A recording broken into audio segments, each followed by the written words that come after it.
Assalamualaikum warahmatullahi wabarakatuh. Saya Amalia Dinia Alfajaro dari jurusan Sosiologi kelas A. Saya membuat video ini untuk memenuhi ujian tengah semester mata kuliah Sistem Pendidikan di Indonesia. Bersatu, jelaskan apa yang Anda ketahui mengenai sistem pendidikan di Indonesia. Menurut saya, sistem pendidikan nasional adalah keseluruhan komponen pendidikan yang saling terkait secara terpadu untuk mencapai tujuan pendidikan nasional. Sistem pendidikan di Indonesia berfungsi untuk mengembangkan kemampuan serta meningkatkan mutu kehidupan dan martabat manusia Indonesia.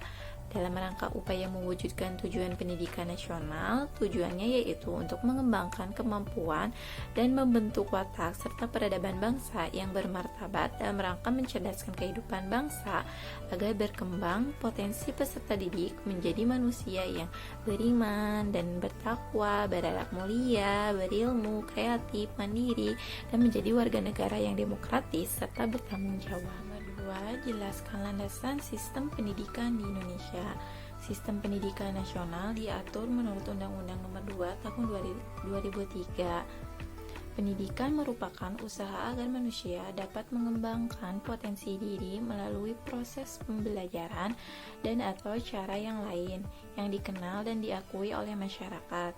Undang-Undang Dasar Negara Republik Indonesia tahun 1945 pasal 31 ayat 1 menyebutkan bahwa setiap warga negara berhak mendapatkan pendidikan, dan ayat 3 menegaskan bahwa pemerintah mengusahakan dan menyelenggarakan satu sistem pendidikan nasional yang mengingatkan keimanan dan ketakwaan serta akhlak mulia dalam rangka mencerdaskan kehidupan bangsa yang diatur dengan undang-undang. Untuk itu, seluruh komponen bangsa wajib mencerdaskan kehidupan bangsa yang merupakan salah satu tujuan negara Indonesia.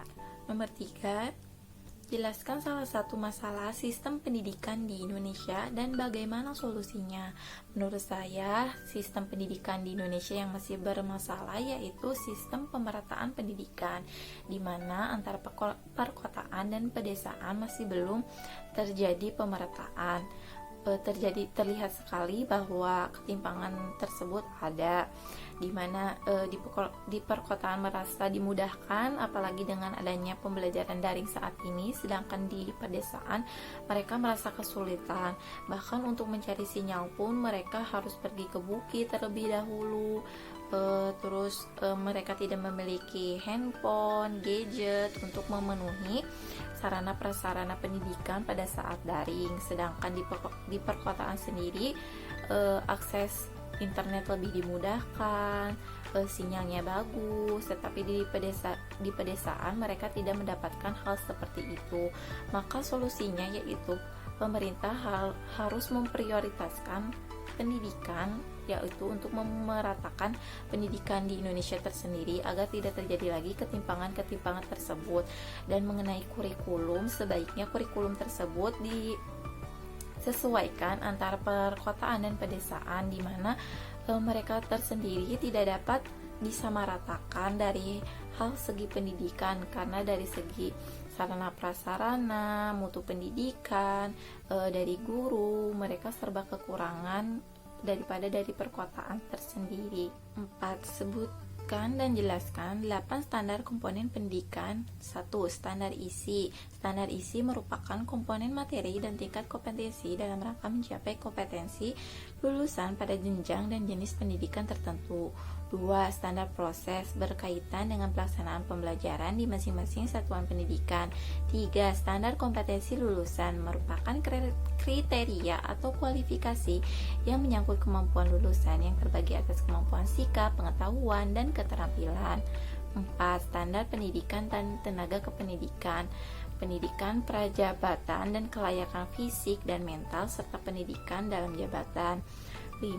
Standar sarana dan prasarana mencakup tentang kriteria minimal sarana dan media yang menyokong pembelajaran, misalnya ruang belajar, tempat berolahraga, tempat pelaksanaan ibadah, perpustakaan, laboratorium, sarana bermain, dan sebagainya. 6. Standar pengelolaan mencakup perencanaan, pelaksanaan, dan pengawasan kegiatan pendidikan secara efektif dan efisien pada tingkat satuan pendidikan kabupaten atau kota, provinsi, hingga pengelolaan tingkat nasional. 7. Standar pembiayaan merupakan aturan yang merinci komponen dan besarnya biaya operasional satuan pendidikan yang berlaku dalam kurun 1 tahun. 8. Standar penilaian pendidikan berkaitan dengan segala macam mekanisme, prosedur, instrumen penilaian untuk mengetahui hasil belajar peserta didik. Soal nomor 5, sistem pendidikan di Indonesia harus berpangkal pendidikan keindonesiaan yang mampu mengangkat kearifan lokal yang kita miliki untuk mampu bersaing pada tingkat global. Jelaskan apa contohnya? Menurut saya contohnya di sekolah masih diajarkan pelajaran muatan lokal. Di sekolah saya pada saat SMP saya diajarkan karawitan. Menurut saya hal tersebut dalam pendidikan dapat bersaing nantinya pada dunia global. Contohnya saja, pada karawitan terdapat beberapa alat tabuhan dari daerah Sunda seperti bonang, goong, saron. Nah, kita di sana diajarkan untuk bisa menggunakan alat-alat musik tersebut. Nantinya pada saat pagelaran banyak disaksikan oleh masyarakat, baik dari masyarakat lokal maupun masyarakat dari luar negeri. Bahkan banyak sekarang turis-turis dari negara lain ingin mengetahui atau mempelajari bagaimana cara memainkan alat musik tradisional. Atau misalnya saja pada pelajaran seni budaya diajarkan bagaimana kita caranya untuk menari. Nah, tarian tradisional tersebut dapat dikolaborasikan dengan tarian modern, di mana nantinya tarian tersebut dapat berpadu dan pada saat dipergelarkan akan menjadi suguhan yang menarik dan apik. Soal nomor 6, sekarang fenomena sekolah SMK menjamur di mana-mana. Setuju ataukah tidak? Jelaskan menurut Anda. Menurut saya sah-sah saja sekolah SMK ada dan menjamur di mana-mana, karena keahlian seseorang bukan hanya terampil dalam hal IQ tetapi juga dalam keterampilan. Mungkin saja ada anak yang pintar dalam masalah pengetahuan, wawasan dalam hal IQ tetapi dalam keterampilannya kurang. Maka dari itu mungkin SMK merupakan sekolah yang difasilitasi dengan keterampilan yang lebih digali lebih lanjut. Menurut saya bahkan masih banyak anak SMK di luar sana yang bisa bersaing dengan anak-anak yang lulusan kuliah seperti teman saya. Ada yang bisa bahkan pergi ke Jepang, dia sudah mendapatkan pekerjaan yang layak, mendapatkan gaji yang tetap, dan bahkan dikontrak di sana.